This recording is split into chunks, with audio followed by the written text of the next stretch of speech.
Chapter 2 of Dracula continues on May 5th.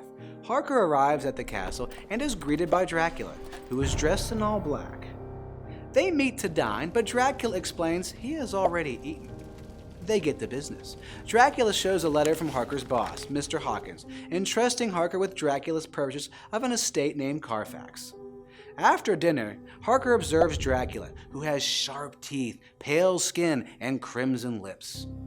On May 7th, food is set out for Harker, though he never sees servants. He walks through the castle, observing its wealth, but, curiously, there are no mirrors. He browses a library until Dracula arrives, who then shows him through the castle, except for rooms that are locked. The two discuss Transylvanian superstitions, and then Harker describes Dracula's purchase, a medieval stone mansion and estate called Carfax. They have further conversation until Dracula excuses himself at daybreak. On May 8th, Harker promises to curb his imagination and record only facts. That evening, Dracula interrupts Harker shaving, and he accidentally nicks his chin. Glancing at the shaving mirror, he notices Dracula mysteriously has no reflection.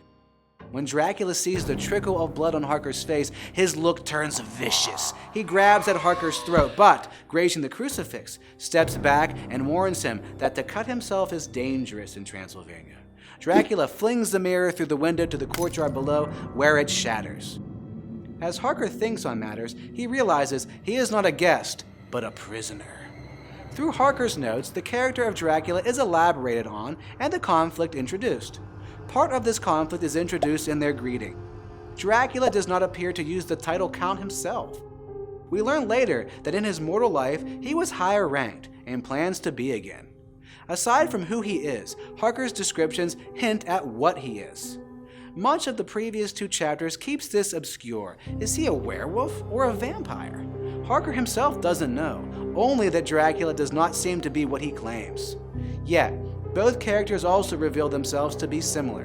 Both are proud, able men. Dracula has pride in his lineage, outdated furnishings, and elegant manners, while Harker's pride is in becoming a new lawyer and future husband. At the same time, both characters are deeply at odds. Dracula wants a return to old ways. Harker looks forward. This is Stoker introducing East versus West and superstition versus science.